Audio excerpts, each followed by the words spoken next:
Ops. Unsa man lods? Ayaw sige marites diya mga lodi, di ara na ang ato two-line calendar guide of the day. November 13, 2025. Palayo kong suporta sa atong page Wati Trader Hunter Vlog o sa atong YouTube channel GMB Trader Tips of Magic Guide. Kung gusto ka mo sabay sa tuang sige kapaldo-paldo, gaan kayo, legit na tanang dula, nasa comment section ang link. Registered na ka diya lods para makapaldo-paldo ka. Di ara na two-line calendar guide of the day, pitsa 13 sa Nobyembre. Dire na taga rin sa ayaw nyo kag marites dialos, tupukus ka na drilos. Atong pamuste karon 783, pasok kayong 83. Pasok kayong 83 316. Yeah, 316 860 pwede ni.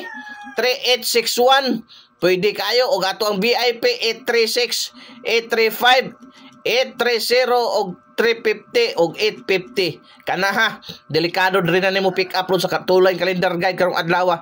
Bantay gyud ni kay manganal ni. O dre samo tare mga lodi. Ha? Pitsa 3 diha ta ana nga range. O dalaan ang wristback nga. Dalaan gyud na. Ay ka palipat ang wristback nga 782 og 783, 732, 832, 834 na 839 og 894 ha na diha 934 mga lods. Pero akong VIP ani gyud kining 783 akong pamusti kining 839 og 832 kini po si 782 pinakadabis yun ni karon. Ayaw yung kag kani palipat. Ayaw yung palipat birahikol kay nanganal.